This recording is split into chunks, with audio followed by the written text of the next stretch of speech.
1 Samuel chapter 13. Saul was 30 years old when he became king. And he reigned 2 years over Israel. Saul offers sacrifice. Saul chose 3,000 of Israel, of whom 2,000 remained with him in Michmash, and in the hill country of Bethel.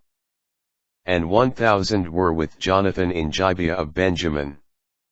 He sent the rest of the army back to their tents. Now Jonathan struck the Philistine garrison in Gibeah, and the Philistines got word of it. Then Saul sounded the horn throughout the land, saying, "Let the Hebrews hear." Then all Israel heard the report.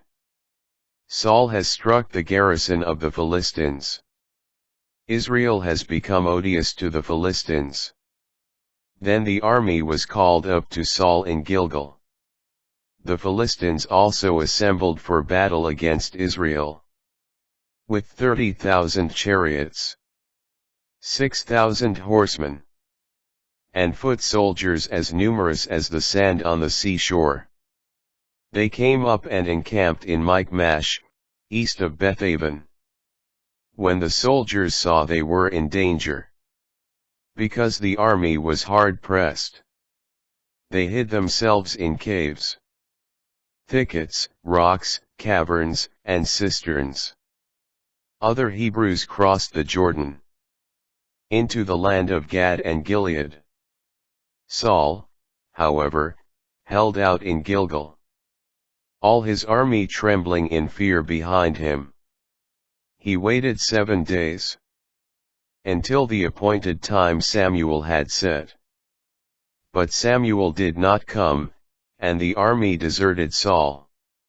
He then said, "Bring me the burnt offering and communion offerings." Then he sacrificed the burnt offering. King Saul reproved. As he finished sacrificing the burnt offering, there came Samuel. So Saul went out toward him in order to greet him. Samuel asked him, "What have you done?" Saul explained, "When I saw that the army was deserting me, and you did not come on the appointed day, and that the Philistines were assembling at Michmash, I said to myself, now the Philistines will come down against me at Gilgal.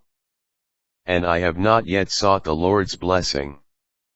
So I thought I should sacrifice the burnt offering." Samuel replied to Saul, "You have acted foolishly. Had you kept the command the Lord your God gave you, the Lord would now establish your kingship in Israel forever. But now your kingship shall not endure. The Lord has sought out a man after his own heart, to appoint as ruler over his people. Because you did not observe what the Lord commanded you." Philistine invasion. Then Samuel set out from Gilgal and went his own way. But what was left of the army went up after Saul to meet the soldiers, going from Gilgal to Gibeah of Benjamin. Saul then counted the soldiers he had with him, about 600. Saul, his son Jonathan, and the soldiers they had with them, were now occupying Gibeah of Benjamin, and the Philistines were encamped at Michmash.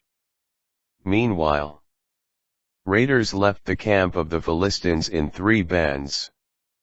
One band took the Ophir road toward the district of Shual. Another turned in the direction of Beth Horon. And the third took the road for Gibeah, that overlooks the valley of the hyenas toward the desert. Disarmament of Israel. Not a single smith was to be found anywhere in Israel. For the Philistines had said, "Otherwise the Hebrews will make swords or spears." All Israel, therefore, had to go down to the Philistines, to sharpen their plowshares, mattocks, axes, and sickles. the price for the plowshares. And mattocks was 2/3 of a shekel. And 1/3 of a shekel for sharpening the axes. And for setting the ox goads. And so on the day of battle. Neither sword nor spear could be found in the hand of any of the soldiers with Saul or Jonathan. Only Saul and his son Jonathan had them.